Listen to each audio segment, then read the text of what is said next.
Have a special series for you, Sales Transformation. And we're here at Grenville Turner Studios, and I'm joined by the wonderful Dr. Grant Van Ulbrich. Hello. Alex, it's great to be with you again. Thanks. Welcome. And we have a topic for everyone today. We do. We're talking about sales transformation. Where are we starting from? Absolutely. And it's a great conversation. You look at global organizations in sales, where do you start from? When we start talking about transformation, it's all the buzzwords. But I think today we're going to have somebody who really knows and has experienced it from a great big corporation. Who's our guest today? So our guest today, I think someone you know, Axel Ferrerolls. Axel Ferrerolls, yes, absolutely, from SAP. Oh, Yeah. That's wonderful. He knows all about it. And there he is. Hey, Axel, how are you today? Hi, Grant. Hi, Alex.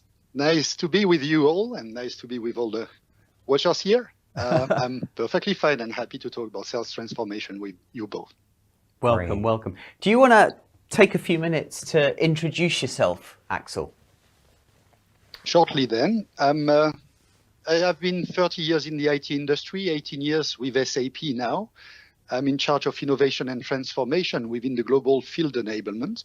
So my role has been to collaborate with sales, to think about sales transformation, and to see how we can move our 5,000 to 8,000 salespeople towards a more effective and efficient way of selling. Brilliant. So it's great. That sounds like a mouthful. That's a lot. That's a tough job. It's an interesting one. Yeah, very much so. So last time we were together, we talked about what sales transformation was. And we covered a lot of ground. And I think today I really want to kick things off where we start to look at where we start from. So for many years, I've been within an organization that has, this was when I was in the corporate world, that would change their go-to-market strategy almost annually. And so every year we would have this significant change. And I kind of feel like some sales leader or business leader somewhere had this grand idea that they were going to make a change and then everyone had to follow. And we'd spend the first few months of that year having to learn new things and change the way that we did things. Yeah, so true. And sometimes you talk about yearly strategy. Sometimes it's weekly. Your go-to-market strategy can change on a week's notice depending on trading. Yeah. So then the messages you think to your global sales team can be really convoluted and it can be very agile.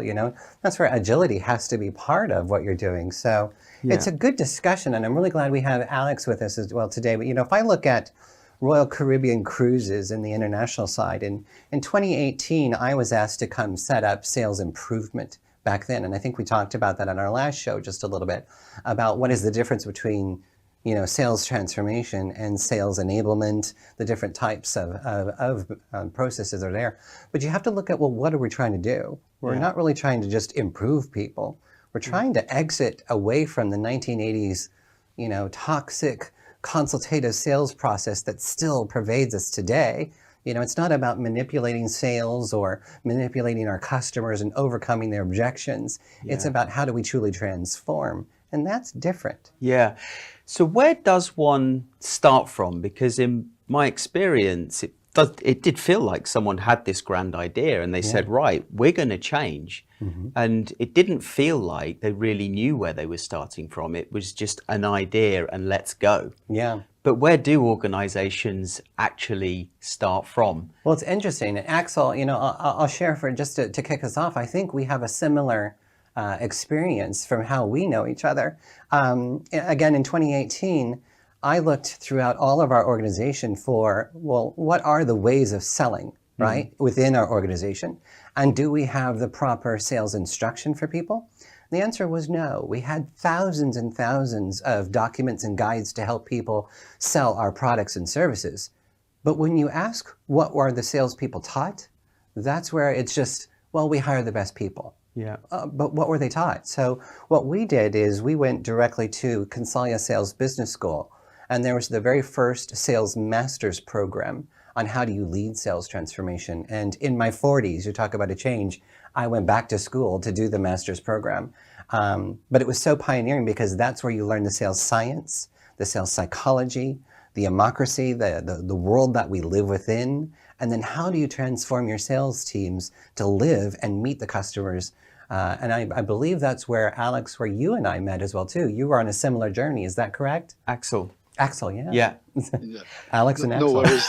I got both of you guys. The same letters, just jumbled round a little bit. My name. Yeah. I'm usually called Alex. It's perfectly fine. Actually, yes, it was back in 2011, 2012. I have been asked to find a way to motivate frontline sales managers to transform. And I couldn't find that anywhere. I couldn't find it inside SAP. I couldn't find it in most universities who were only proposing and suggesting plain vanilla marketing type program. There was nothing about sales. So I went to Consalia, to Dr. Phil Squire, and I said, can we build something? And that's when we built the first master in sales on leading sales transformation. And we have been running it at SAP for the last 13 years now. And I can tell you that it has been a journey, it has been a learning, but we started with the focus on the frontline sales managers, who we consider being the transmission belt between the strategy of the board and the customers. And if you can try to change the frontline sales managers, of course, you have a leverage impact on their sales teams. So that's where we started. Wow. And how do you maintain change within such a large organization through what I can only imagine are quite complex layers of leadership? Yeah. Axel, how do you do it? We, in any large organization I know, we tend to shoot and forget. We believe that by delivering a training, you will drive transformation. We know it doesn't work. One of the key ingredients of transformation is feedback loop. The feedback loop can go through coaching, peer-to-peer communication and conversations. And that's what you need to instill into your process if you want to keep the change happening. You need to have a continuous improvement, learning, exchange. You need to learn from mistakes and failures. You need to celebrate them, by the way, because you never know where you go. That's one of the points of transformation. Transformation is a sudden and deep-rooted change of perception. And you don't always know where that transformation will lead you. So you need to have this continuous process in order to drive it and to enable it and to make it thrive. Yeah, I would have to agree, because he's absolutely right. You know, even in our organization, when you roll out massive training programs, so we learned a lot from the Consalia Sales Business School about how to build our sales academy. Yeah. And we built that sales academy bespokely for our salespeople with that science and psychology in mind. But just like Axel as well, on the Sales Master's Journey, Module 4 was about leading change. And how do you do that? And for me, that was a pivotal moment in my academic/pracademic career path, because, you know, in that moment with Dr. Phil, I raised my hand and said, I'm sorry, I can't use these models on my people. Mm-hmm. And he said, why? And I said, because these models are prescriptive and they say that change is automatically going to occur. But I know that that's not true. And Axel, you confirm it as well too. When we launch a sales training, one shot and we're done, that doesn't work because you haven't touched the individual. So there needed to be something else that truly can inspire and include the individual, which is why I created the model Scared So What to do that. Yeah, but still organizations begin transformation from the bottom up, when actually it should start from the top down. I agree. And in our experience, if you can bring the leadership on board with understanding how do you manage change and how do you lead that? The two different things. One is how do you manage it for yourself, but then how do you lead it for others? And inclusive change, we haven't been taught how to do that yet today, which is why we're at the pioneering forefront of just touching that with Scared So What. But if you can look at it for your individuals, and I ask often business leaders, I say, whenever you roll something out to people, and it's a change process, and do you ask your people, hey, do you like this change? Do you accept this change? Are you on board with this change? And people often look at me and they go, what are you talking about? And I'm like, exactly. We don't talk that way. You know, Axel, have you ever had that in your experience? You know, do you talk to people like that? All the time. I mean, the experience is that human beings usually are not involved into the transformation process. They are imposed, right? So they see this pushed on them. And what do we do when we are pushed something on us? We resist, right? Yeah. So instead of resisting, which use a huge amount of energy, what about including people into the thinking? And as you said, yes, having the top-down approach is extremely important, right? If you don't have the buy-in from the top, then you will have an issue in the middle of your transformation for sure. Yeah. Wow. But that also brings us, as you've highlighted a good point, starting from the top, and that's about leadership. Yeah. So sales transformation, the key word is how do you lead it and where are you starting from? And I think from the leadership, something that I teach in with my experiences is that there's a foundation. And there's a foundation of transactional leadership, which is over here on the left, and transformational leadership, which is on the right. And this is how you find your foundation of who you are, your core identity.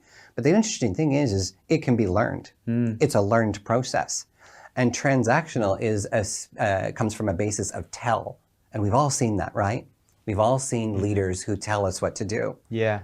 But then we're not included. No, and we're obviously covering that in episode 3, the next episode. But I want to come back to kind of the nuts and bolts, if you like, of where we start. So we're talking about where organizations we feel are doing it wrong, where they start from the bottom up. Yeah. We're saying actually it should be a top-down approach and helping to teach our leadership how to become transformational leaders to prepare.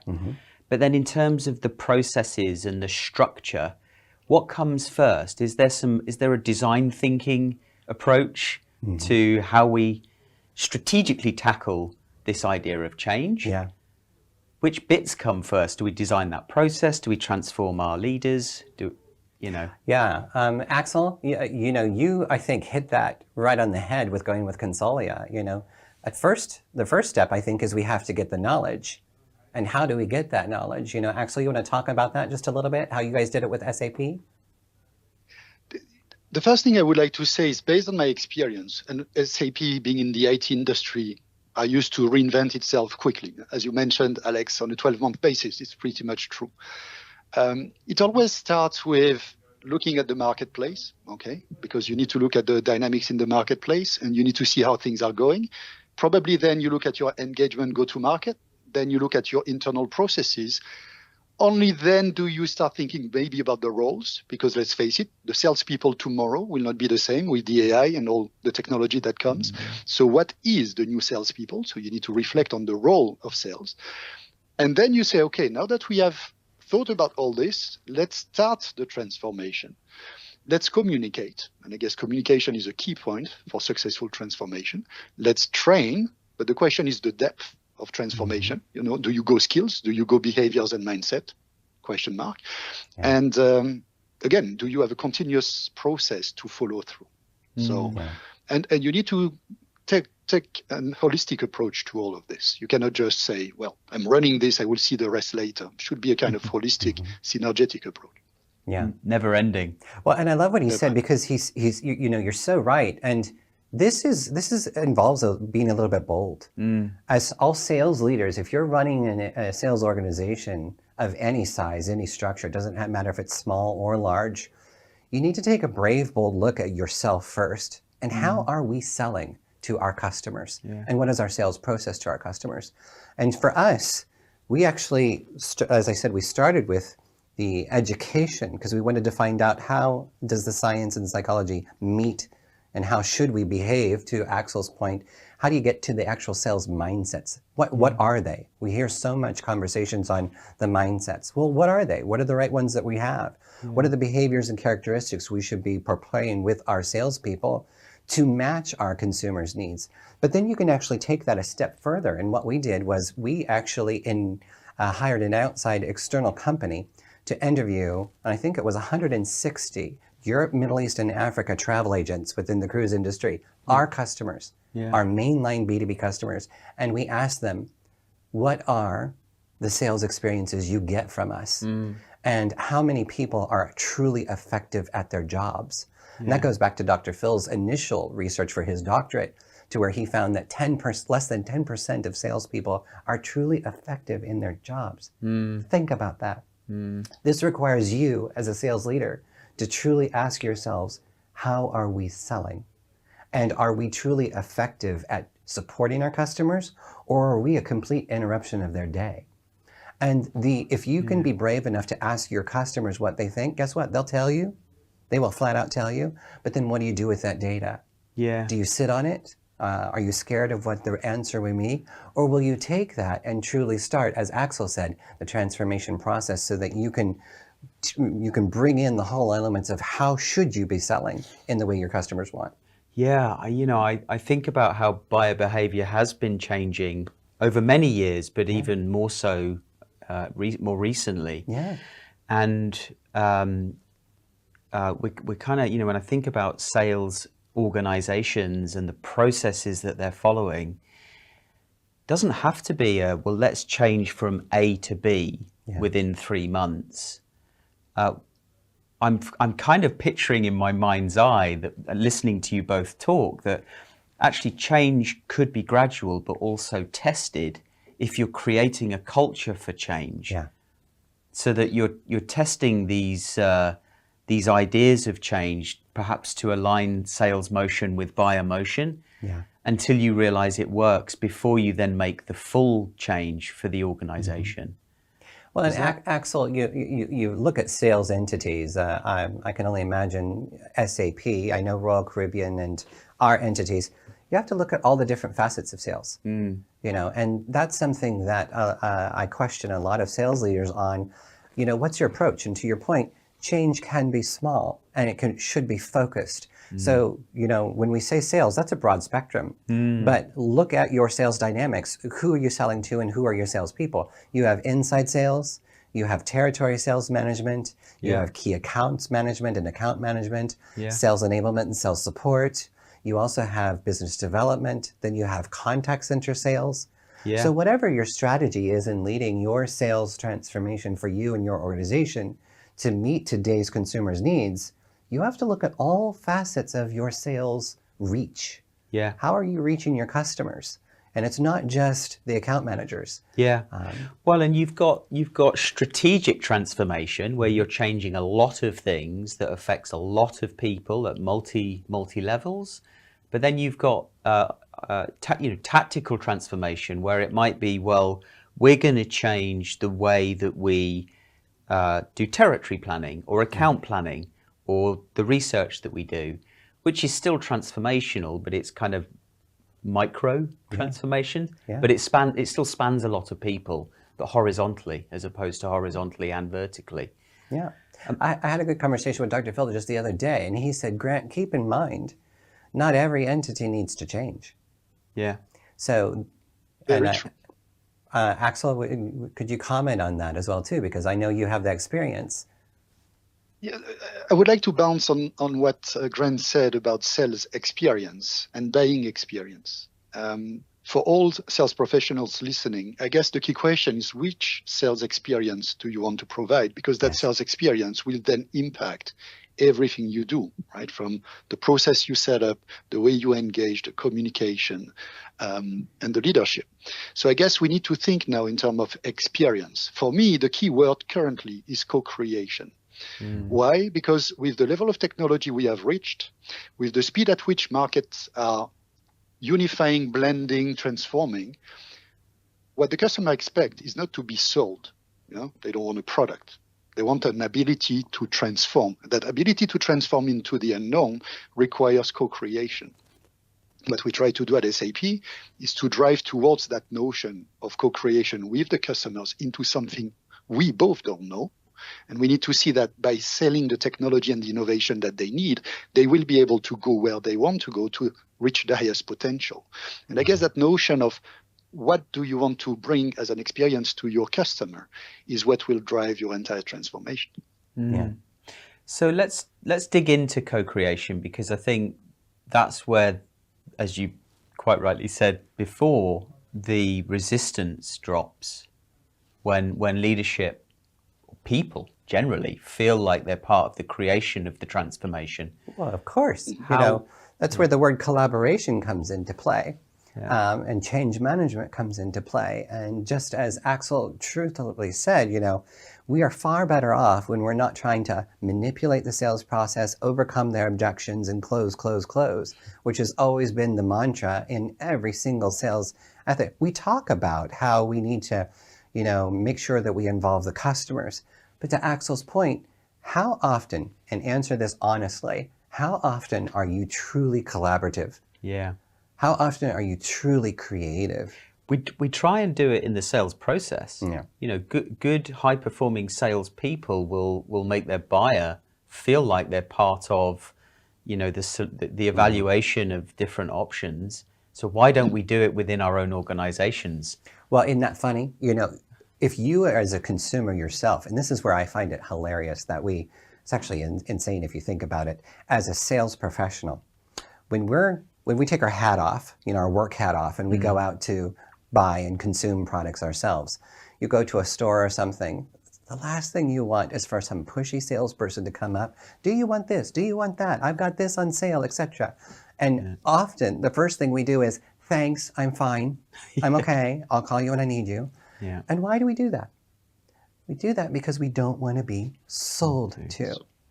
So if we feel that within our identity, then how do we as sales leaders transform and give the power / the empathy / the empowerment to our salespeople to meet the customer truly where they are? And you know what? That requires bravery. And it also requires, as Dr. Phil says, authenticity.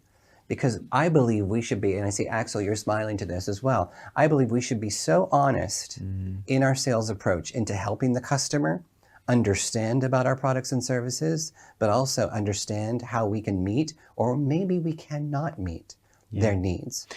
I'm hearing the transactional sales leaders out there saying, but I don't have time for that, Grant.